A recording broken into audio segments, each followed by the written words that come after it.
Satu demi satu bencana dan tragedi alam berlaku di Malaysia. Negara kita pernah dikejutkan dengan kejadian banjir besar yang berlaku di Taman Seri Muda pada tahun 2021 dan kejadian banjir di Baling pada tahun 2022. Ini masih belum termasuk statistik pencemaran sungai, pemusnahan hutan, kepupusan hidupan liar dan segala bentuk penjejasan alam yang lain. Perkataan apresiasi buat pimpinan majlis, staf kehakiman yang sentiasa cakna dengan keadilan dan berintegriti, saudara penjaga masa, seterusnya warga maya, pendukung wacana, wawasan negara.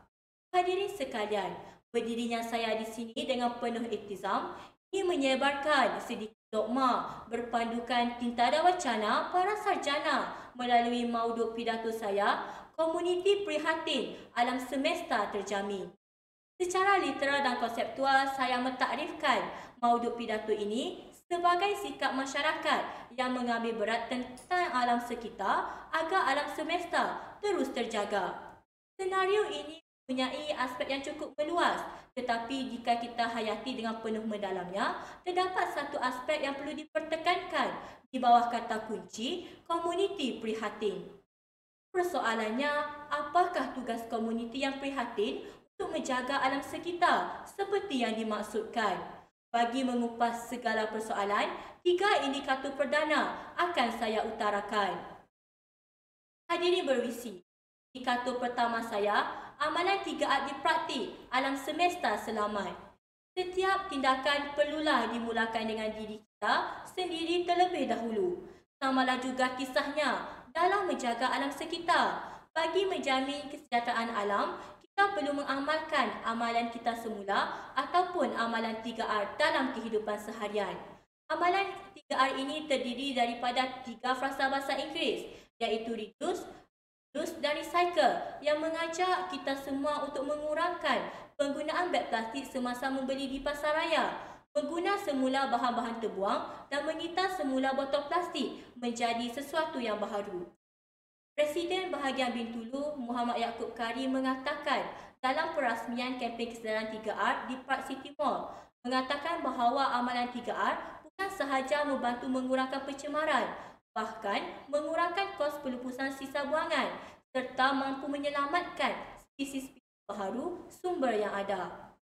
Amalan seperti mengita semula kertas dan sisa domestik yang berasaskan pokok sangat penting untuk membantu menjana semula sumber kertas yang ada tanpa perlu menebang hutan sesuka hati. Selain itu, amalan kita semula juga dapat mengurangkan pembuangan sisa pepejal dalam kehidupan seharian. Daripada kajian, setiap individu membuang sampah dalam purata 8 kg sehari. Keadaan ini akan terus memburuk jika pembuangan sampah terus tidak terkawal. Oleh sebab itu, amalan 3R merupakan peranan penting yang dipegang oleh komuniti, merupakan langkah yang tepat untuk mengurangkan sisa pembuangan pepejal sekaligus membantu mengurangkan penggunaan tempat pelupusan. Amalan 3R yang boleh kita praktikkan adalah dengan menghasilkan sampah yang dibuang mengikut tong sampah berwarna yang telah disediakan. Kesannya, sisa-sisa ini dapat dilupuskan dengan baik sekaligus menjamin kelestarian alam kita. Sudah berbuih mulut pihak kerajaan dalam mengarahkan kita untuk sentiasa mengamalkan amalan kita semula ini. Tetapi, masyarakat kini masih keras kepala. Namanya pun manusia. Masih ada yang membuang sampah secara sesuka hati. Sedang kereta bergerak laju, masih ada sampah yang berterbangan. Untuk menjadi komuniti yang bertanggungjawab, amalan kita semula ini perlu sentiasa diterapkan dalam diri setiap individu agar alam sekitar dapat dijaga dengan sebaiknya. Hadirin sekalian, satu kedua saya berpaksikan bahan kimia dikurangkan, alam tiada penyakit. Alam sekitar dapat dijaga dengan baik jika kita mengurangkan penggunaan bahan kimia dalam kehidupan seharian. Hal ini demikian kerana bahan kimia akan mendatangkan pencemaran kepada alam sekitar selain akan mendatangkan impak negatif dalam jangka masa yang panjang kepada kerosakan alam. Contohnya, para petani perlu meminimumkan penggunaan racun perosak dan mengamalkan pertanian secara organik sebagai satu kaedah bagi mengurangkan penggunaan bahan kimia dalam penghasilan hasil tani. Penggunaan bahan kimia seperti pestisida bukan sahaja memberikan impak negatif kepada manusia, malah turut memberikan impak negatif kepada alam, terutamanya tanah dan sungai.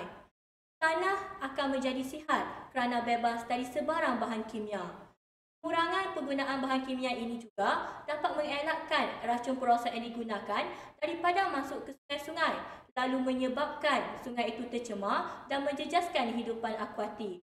Satu contoh yang dapat kita ambil iktibar ialah kejadian pencemaran Sungai Kim-Kim, di mana pencemaran sungai itu menyebabkan kebanyakan anak-anak jatuh sakit dan sekolah terpaksa ditutup. Kejadian ini terjadi disebabkan individu yang tidak bertanggungjawab membuang sisa buangan kilang secara terus ke dalam sungai tanpa sebarang proses naturalisasi. Oleh itu, setiap individu perlulah mengurangkan penggunaan bahan kimia dalam kehidupan seharian agar alam sekitar dapat menjadi sebuah tempat yang selamat dan terjamin. Hadirin, indikator terakhir saya, komuniti prihatin undang-undang dipatuhi.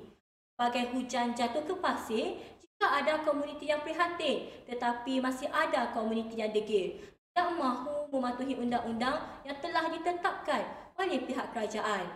Sebagai masyarakat umum, kita dapat lihat bahawa pencemaran seperti pencemaran air atau udara berlaku kerana adanya individu yang sambil lewat dalam penjagaan alam sekitar dan melanggar undang-undang alam sekitar yang telah ditetapkan tanpa rasa bersalah. Jika kita mematuhi undang-undang yang ditetapkan, maka alam sekitar akan terjamin dari sebarang kerosakan alam seperti pemusnahan hutan. Komuniti yang mematuhi undang-undang seperti Akta Kualiti Alam Sekeliling 1974 yang menetapkan syarat untuk mendapat kebenaran pihak berkuasa sebelum sesuatu aktiviti dilakukan akan mengurangkan aktiviti pembalakan di negara kita. Dengan berkurangnya pembalakan haram di negara kita, kehidupan liar pun boleh hidup dengan bahagia tanpa sebarang gangguan. Seru, saya tegaskan sekali lagi di sini bahawa amat penting bagi setiap individu untuk mematuhi undang-undang yang telah ditetapkan bagi mengelakkan alam sekitar kita dirosakkan oleh tangan-tangan manusia yang tidak bertanggungjawab. Hadirin yang dikasihi, jelaslah kelestarian alam semesta ini sesungguhnya merupakan tanggungjawab setiap antara kita dalam menjaganya. Oleh itu, semua pihak perlulah bersendil bahu dan bergabung tenaga untuk menjamin kelangsungan hidup yang aman, sejahtera dan selamat. Kita sewajarnya membuat ajakan paradigma dengan berusaha memelihara alam semesta kita. Janganlah setelah nasi menjadi bubur, barulah kita akan sedar betapa pentingnya menjaga alam sekitar. Akhir kata, sebelum saya menutup bicara, saya tinggalkan anda dengan satu persoalan. Adakah cukup usaha kita selama ini dalam memelihara alam sekitar, sedangkan alam masih merana dan semakin tenat? Tepuk dada, tanya selera. Sekian, terima kasih.